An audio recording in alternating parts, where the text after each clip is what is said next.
जय यीशु, जय यीशु। बहुत ज़बरदस्त गाना था ये, भजन संहिता 15 पर आधारित।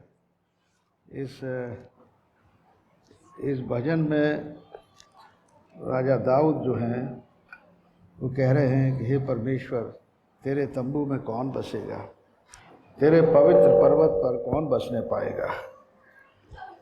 वो जो खराई से चलता और धर्म के काम करता, हृदय से सच बोलता, जुबान से नहीं हृदय से सच बोलता है। हालेलुया। हृदय से सच बोलता है, जो अपनी जीभ से निंदा नहीं करता और न मित्र की बुराई करता और न अपने पड़ोसी की निंदा सुनता है। वो जिसकी दृष्टि में निकम्मा मनुष्य तुच्छ है और जो यहोवा के डरवैयों का आदर करता है, जो शपथ खाकर बदलता नहीं चाहे हानि उठानी पड़े, जो अपना रुपया ब्याज पर नहीं देता, निर्दोष की हानि के लिए घूस नहीं लेता। कितना सीधा सीधा है। जो कोई ऐसी चाल चलता है वो कभी न डगमगाएगा। प्रभु का वचन। और यीशु मसीह ने मत्ती रचित सुसमाचार उसके 5 अध्याय और उसके 20 पद में जब वो अपने चेलों से बातचीत कर रहे थे तो उन्होंने धार्मिकता के बारे में कहा, राइटियसनेस के बारे में। किस प्रकार की धार्मिकता परमेश्वर को पसंद है, परमेश्वर किस प्रकार के मनुष्य को धर्मी कह सकता है। अभी भजन संहिता 15 में पढ़ा, निश्चय वो सारी बातें धार्मिकता की हैं। वो भजन गाया बहन ने, उसमें धार्मिकता की बातें हैं। और प्रभु यीशु मसीह ने कहा कि मैं तुमसे कहता हूं कि यदि तुम्हारी धार्मिकता शास्त्रियों और फरीसियों की धार्मिकता से बढ़कर न हो तो तुम स्वर्ग के राज्य में कभी प्रवेश करने न पाओगे। अब प्रश्न यह है कि फरीसियों की धार्मिकता का कौन सा मापदंड है। फरीसी लोग यानी यहूदी लोग, जो इजरायली लोग थे, उनकी धार्मिकता मूसा की शरीयत पर आधारित थी और बहुत कठिन थी। अगर कोई मूसा की शरीयत को तोड़ता था यानी ईश निंदा करता था तो उसे मृत्युदंड दिया जाता था। अगर कोई व्यभिचार में पकड़े जाती थी स्त्री तो उसे पत्थर से मार डाला जाता था।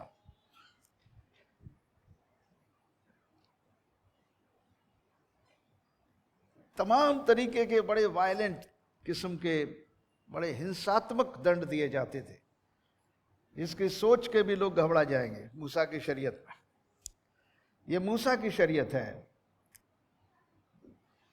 और ये मूसा का नियम है। मूसा को व्यवस्था दी गई परमेश्वर के द्वारा, और उस कड़ाई के साथ यहूदी लोगों ने, इजरायली लोगों ने बहुत जबरदस्त पालन किया है।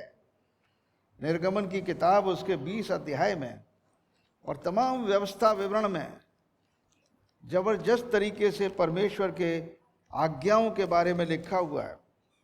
परंतु मनुष्य उन सारी आज्ञाओं को पालन करता है। फरीसी लोग काफी सख्त हुआ करते थे। मूसा ने कहा 20 अध्याय में, तब परमेश्वर ने ये सब वचन कहे कि मैं तेरा परमेश्वर यहोवा हूं, जो तुझे दासत्व के घर से अर्थात मिस्र देश से निकाल लाया है। तू मुझे छोड़ दूसरों को ईश्वर करके न मानना।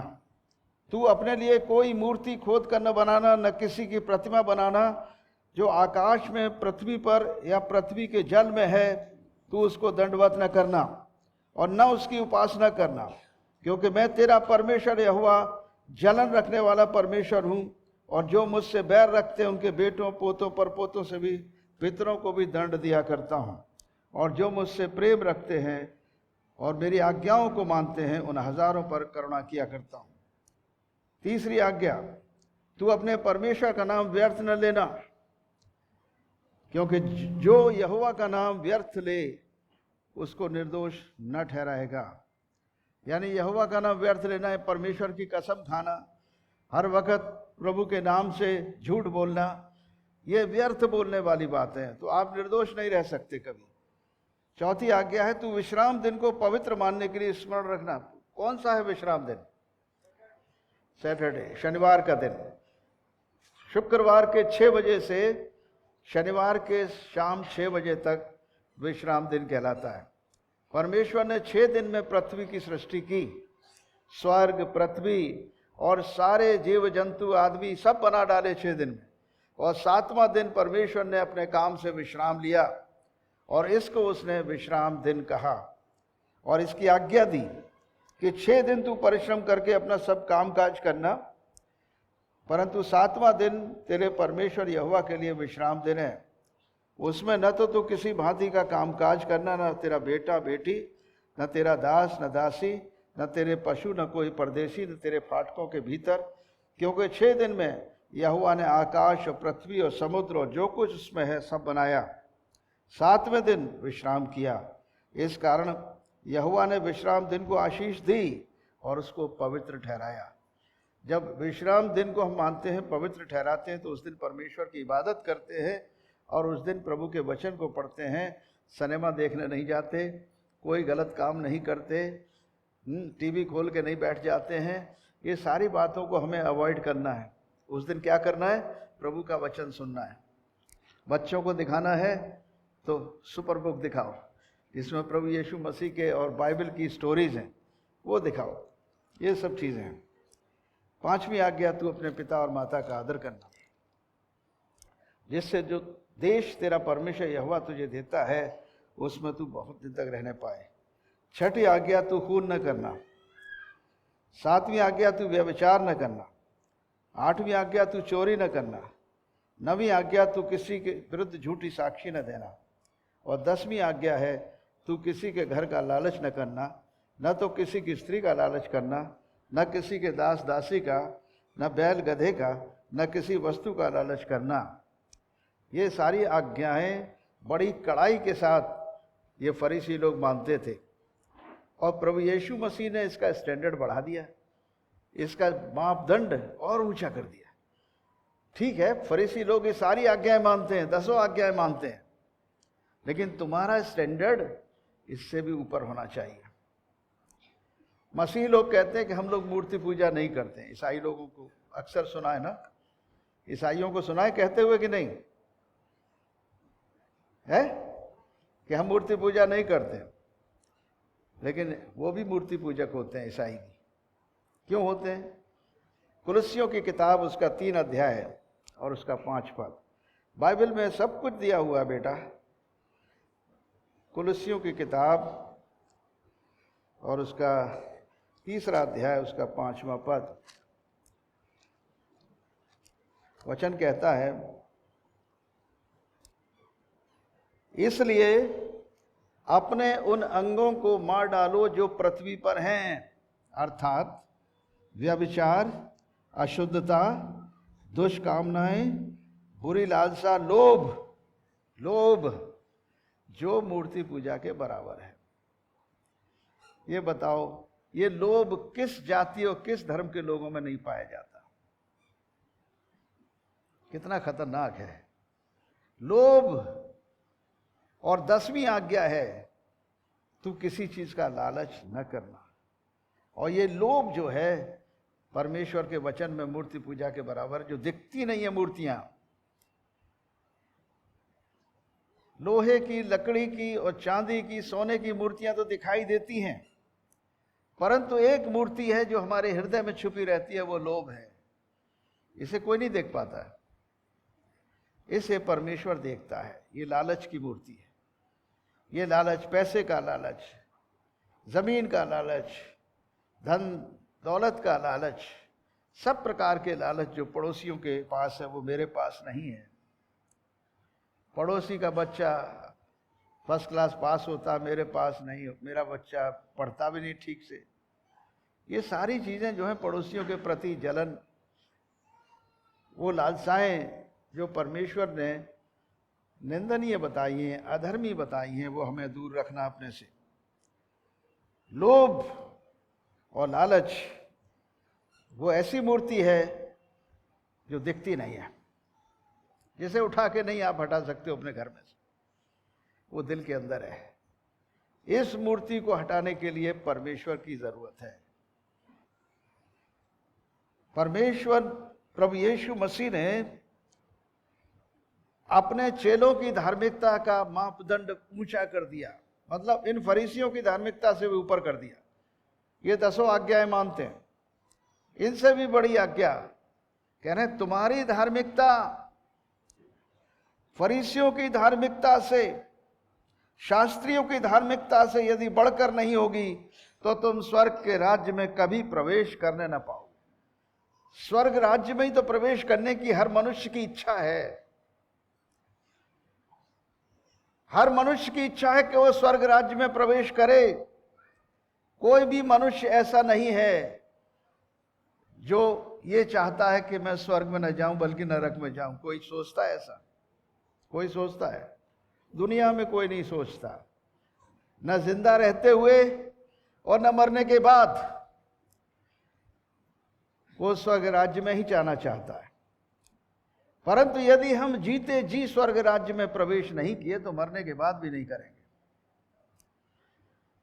यदि आज आपको ये नहीं पता है कि मैं स्वर्ग राज्य में हूं तो कल भी नहीं होऊंगा।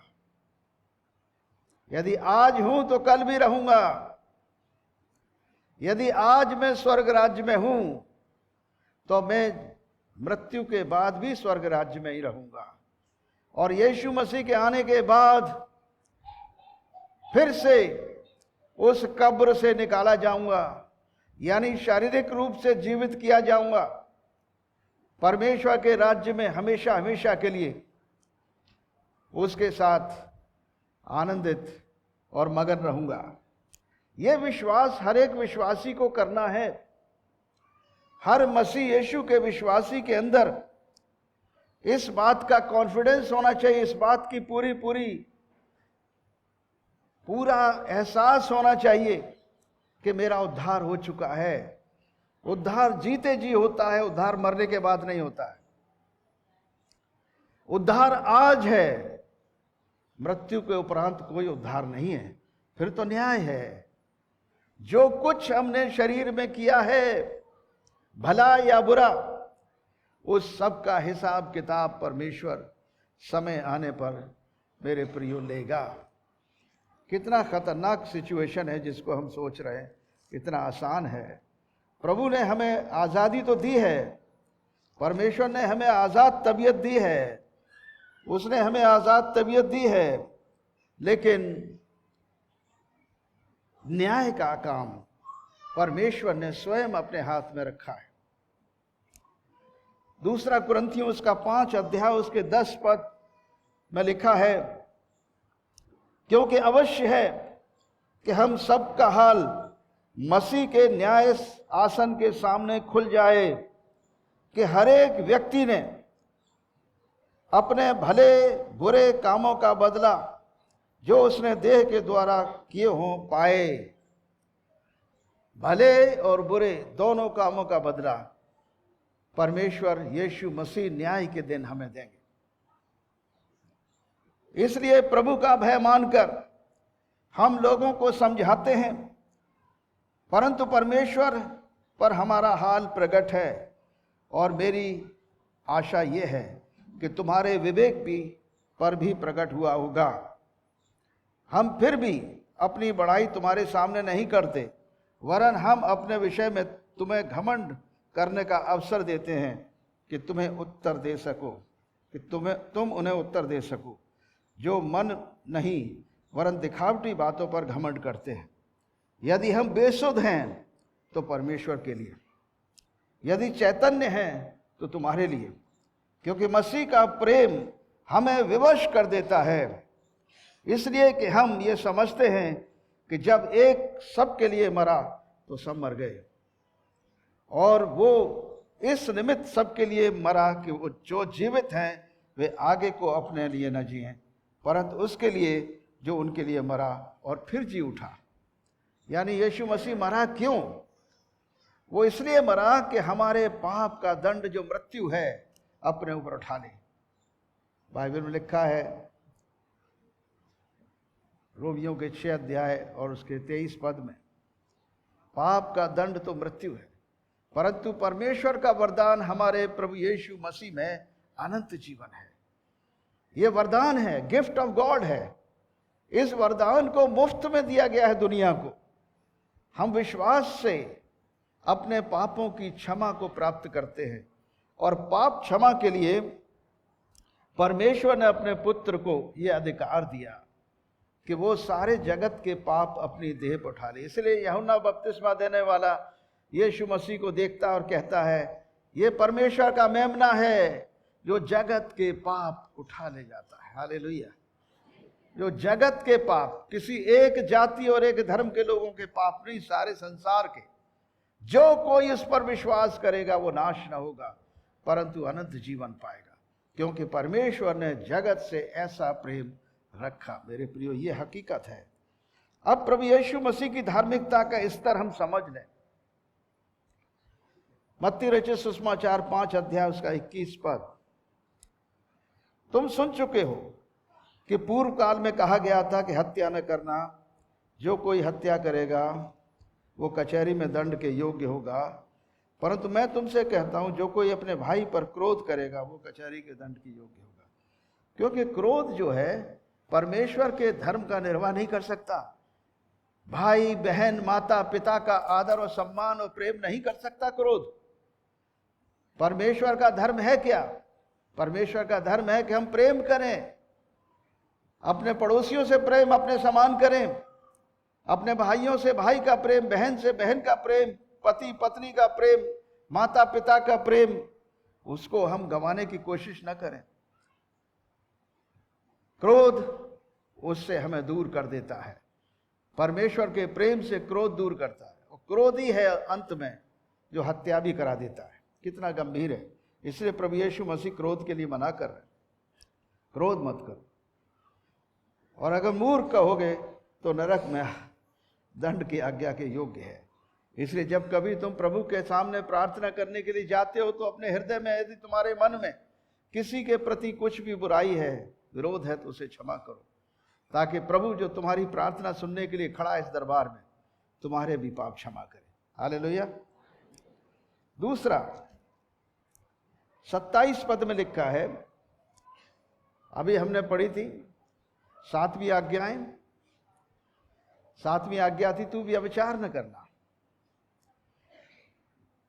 निर्गमन में जो मूसा की आज्ञाएं दी गई थी उसमें एक आज्ञा थी व्यभिचार न करना। प्रभु यीशु कह रहे हैं कि तुम लोग मानते हैं कि तुम लोग ये आज्ञा मानते हो। फरीसी लोग बहुत सख्ती के साथ आज्ञा मानते हैं, परंतु प्रभु यीशु कह रहे हैं कि परंतु मेरी आज्ञा इन फरीसियों की धार्मिकता से ऊपर उठने की है। इन शास्त्रियों की धार्मिकता से ऊपर उठने का विचार है मेरा, उसको समझ लो। तुम सुन चुके हो कहा गया था कि व्यभिचार न करना, परंतु मैं तुमसे कहता हूं कि जो कोई किसी स्त्री पर कुदृष्टि डाले वो मन में ही उससे व्यभिचार कर चुका। कितनी गंभीर चीज है, सोचो जरा। मन का व्यभिचार भी व्यभिचार है। अब इसको कौन, इस धार्मिकता को हमें निभाना है। यीशु मसीह कह रहे हैं कि यह धार्मिकता फरीसियों शास्त्रियों की धार्मिकता से ऊपर है, इसको समझना है। तलाक 31 पद में, जो कोई अपनी पत्नी को तलाक देना चाहे तो उसे त्याग पत्र दे। यह पुराना नियम था, परंतु मैं तुमसे यह कहता हूं कि जो कोई अपनी पत्नी को व्यभिचार के सिवा किसी और कारण से तलाक दे तो वो उससे व्यभिचार करवाता है, और जो कोई उस त्यागी हुई से विवाह करे वो व्यभिचार करता है। कितना गंभीर है। यानी डाइवोर्स्ड लेडी से शादी करना भी व्यभिचार है, और डाइवोर्स करके दूसरी जगह चली जाए उससे हम व्यभिचार करा रहे हैं। उसे त्यागने का केवल एक ही कारण प्रभु यीशु मसीह ने कहा कि यदि वो स्त्री व्यभिचार में पकड़ी जाए तभी आप उसको छोड़ सकते हैं, वरना नहीं। डाइवोर्स मसीही कलीसिया में, तलाक मसीही कलीसिया में एकदम मना है, एकदम मना है, हो ही नहीं सकता। अब सोच लो कितनी बड़ी धार्मिकता की बात कर रहे हैं यीशु मसीह। यीशु मसीह की धार्मिकता कह रहे हैं कि तुम्हारी धार्मिकता फरीसियों शास्त्रियों की धार्मिकता से बढ़कर नहीं होगी तब तक तुम स्वर्ग के राज्य में प्रवेश नहीं कर सकते हो। बड़ा गंभीर सवाल है। हम इसको आसानी से न लें, ये बाइबल है, परमेश्वर का वचन, डायरेक्ट यीशु मसीह का वचन है, हल्का फुल्का नहीं है। शपथ के बारे में कह रहे हैं प्रभु, तुम सुन चुके हो पूर्व काल में लोगों ने कहा झूठी शपथ न खाना, प्रभु के लिए अपनी शपथ को पूरी करना, परंतु मैं तुमसे कहता हूं कभी शपथ न खाना। बिल्कुल शपथ खाना मना है, कसम खाना मना, न तो स्वर्ग की क्योंकि वो परमेश्वर का सिंहासन है, न धरती की क्योंकि उसके पांव की चौकी है, न यरूशलेम की महाराजा का नगर है। अपने सिर की भी शपथ न खाना क्योंकि तू एक बाल को भी न उजला न काला कर सकता। भले ही आजकल काले करके लोग बैठे होंगे यहाँ पर, लेकिन उससे कोई फर्क नहीं पड़ता है, फिर वो सफेद हो जाते हैं, है ना। परमानेंटली काले नहीं कर पाओगे बालों को, तो अपने सर की कसम क्यों खा रहे हो? तुम्हारे बस में तुम्हारा सर भी नहीं है, तुम्हारे बालों की और तुम्हारे चेहरे की उम्र भी नहीं है तुम्हारे हाथों में जो रोक लो, जो अपने सर की कसम खा रहे हो। ऐसा मत करो, कसम खाना बिल्कुल मना है। तुम्हारी बात हां की हां और ना की ना हो, क्योंकि जो कुछ इससे अधिक होता है वो बुराई से होता है। पांचवी बात, तुम सुन चुके हो कहा गया था 38 पद में, आंख के बदले आंख, दांत के बदले दांत। पुराने नियम में, मूसा की शरीयत में ऐसा ही था। मैं तुमसे कहता हूं कि बुरे का सामना न करना, पर जो कोई तेरे दाहिने हाथ गाल पर थप्पड़ मारे उसकी ओर दूसरा भी फेर देना। यदि कोई तुझ पर नालिश करके तेरा कुर्ता लेना चाहे तो उसे 2 हर भी दे देना। जो कोई तुझे कोस पर बेगार में ले जाए तो उसके साथ 2 कोस चलना। जो कोई तुझसे मांगे उसे दे, और जो तुझसे उधार लेना चाहे उससे मुंह न मोड़। ठीक है ना। यानी इसका अर्थ है कि हमें नम्र और दीन रहना है, बदला नहीं लेना, बदले का काम नहीं करना। 43 पद में लिखा है, तुम सुन चुके हो कि कहा गया था अपने पड़ोसी से प्रेम रखना और अपने बैरी से बैर। ये पुराना नियम है जो मूसा की शरीयत में है, परंतु मैं तुमसे कहता हूं, यीशु मसीह की धार्मिकता दूसरी है। वो कह रहे हैं, मैं तुमसे कहता हूं कि अपने बैरियों से प्रेम रखो और अपने सताने वालों के लिए प्रार्थना करो। हालेलुया। कितना मुश्किल है, कितना मुश्किल है बैरियों से प्रेम रखना, है मुश्किल। अपने पड़ोसी से प्रेम नहीं रख पाती, अपनी नंद और भाभी में प्रेम नहीं रह सकता, सास बहू में प्रेम नहीं हो सकता। प्रभु कह रहे हैं तुम अपने बैरियों से प्रेम करो, हैं? प्रभु बैरियों से प्रेम करने की बात कर रहे हैं। सास बहू में तो प्रेम होना ही चाहिए, नंद भाभी में तो प्रेम होना ही चाहिए। तुम्हारे अपने बैरियों से भी तुम प्रेम रखो, ये बात कर रहे हो। और अपने सताने वालों के लिए प्रार्थना करो, जिससे तुम अपने स्वर्गीय पिता की संतान ठहरोगे। क्यों भले बुरे दोनों पर अपना सूर्योदय करता है, धर्मी अधर्मी दोनों पर मेघ बरसाता है। क्योंकि यदि तुम अपने प्रेम रखने वालों ही से प्रेम रखो तो तुम्हारे लिए क्या फल होगा? क्या महसूल लेने वाले ऐसा नहीं करते? यदि तुम केवल अपने भाइयों ही को नमस्कार करो तो कौन बड़ा काम करते हो? क्या अन्य जाति भी ऐसा नहीं करते? इसलिए चाहिए कि तुम सिद्ध बनो जैसा तुम्हारा स्वर्गीय पिता सिद्ध है। हालेलुया। स्वर्गीय पिता किस बात में सिद्ध है बताओ? हालेलुया, प्रेम में। Very good. परमेश्वर प्रेम है, परमेश्वर प्रेम है और परमेश्वर प्रेम में सिद्ध है। रोमियो के 12 अध्याय को देखेंगे हम। रोमियो के 12 अध्याय में 9 पद में कुछ सेंट पॉल ने, संत पौलुस ने प्रभु यीशु मसीह की शिक्षाओं का और ज्यादा व्याख्यान दिया है। उन्होंने लिखा है 9वें पद से, रोमियो के 12 अध्याय उसके 9 पद से, प्रेम निष्कपट हो, यानी अनब्लेमिश्ड लव, निष्कपट, बिना किसी, हम जब किसी से प्रेम करें तो उससे लौटने की, उससे कुछ पाने की इच्छा नहीं रखनी चाहिए। परमेश्वर का प्रेम ऐसा ही है। परमेश्वर ने अपने पुत्र को इस जगत के लिए दे दिया, उद्धार करने के लिए। आपसे कुछ चाहता नहीं है वो, उसकी इच्छा है कि कोई मनुष्य नाश न हो परंतु अनंत जीवन पाए। नरक मनुष्यों के लिए नहीं है, नरक उन अंधकार की सेनाओं के लिए है, शैतान की उन शक्तियों के लिए है जो मनुष्यों को बरगलाती हैं, उन गिरे हुए फरिश्तों के लिए है जो हजारों हजारों साल पहले स्वर्ग से गिराए गए थे। नरक उनके लिए बनाया गया था, मनुष्य के लिए नहीं। अब बात अलग है, उन गिराए हुए फरिश्तों के साथ यदि मनुष्य साझेदारी कर ले, उनके साथ समझौता कर ले, तो अंत में वो नरक में ही चला जाएगा। लेकिन परमेश्वर की इच्छा किसी मनुष्य को नरक में भेजने की नहीं है। हालेलुया। और इससे ज्यादा क्या हो सकता है कि उसने अपने प्रिय पुत्र को इस जगत में मनुष्य बनाकर भेज दिया ताकि सारी मनुष्य जाति के पाप का दंड वो अपनी देह पर उठा ले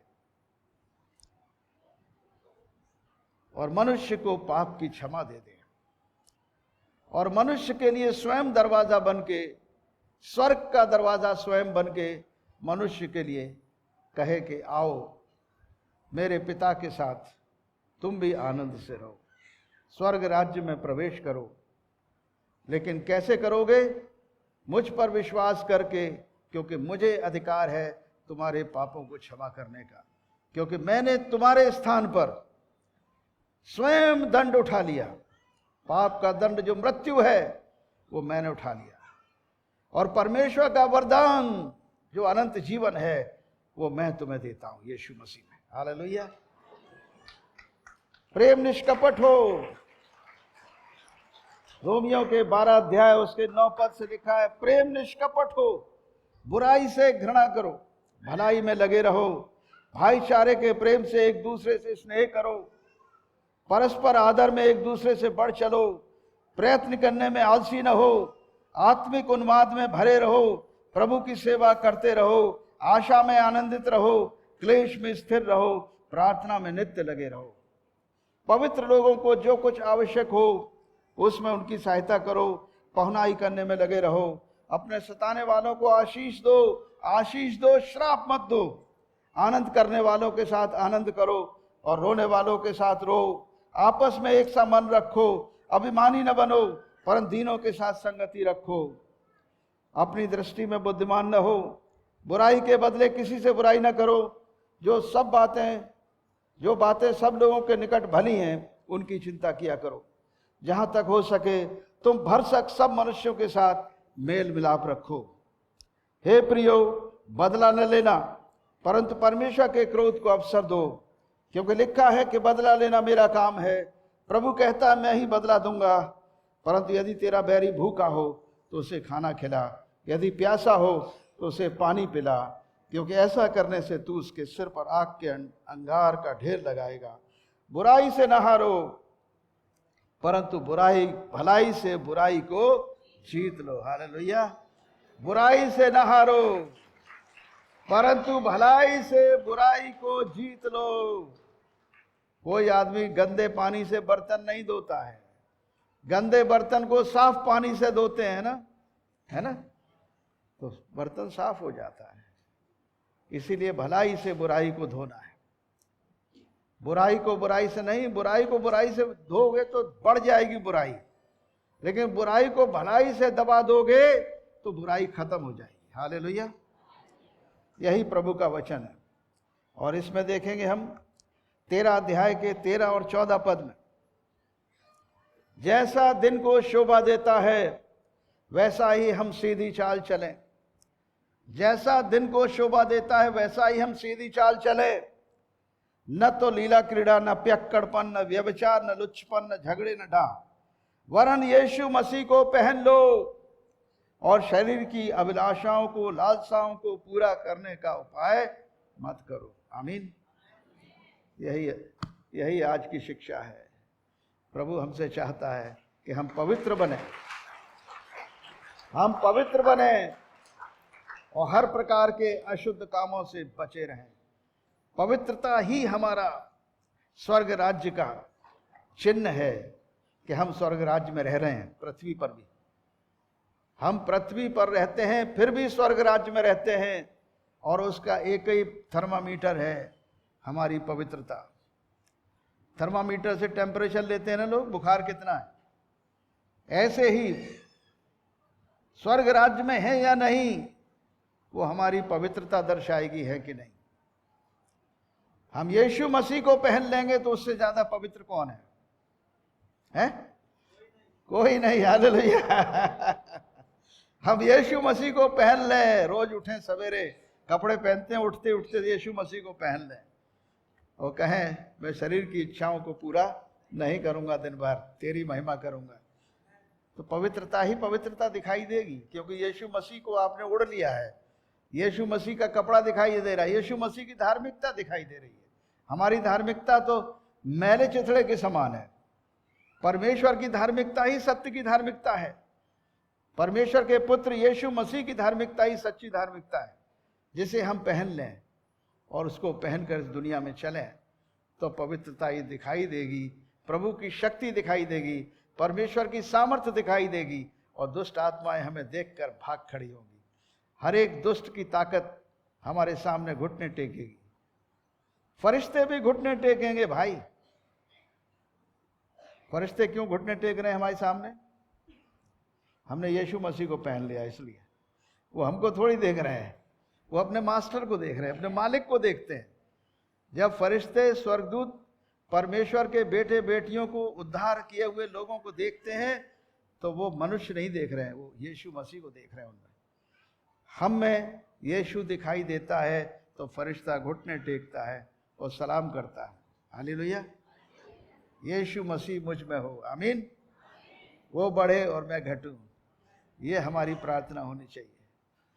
तो निश्चय हम उद्धार पाए हुए व्यक्ति हैं, उद्धार को अपने करते चले जाएं और पवित्रताई में बढ़ते चले जाएं।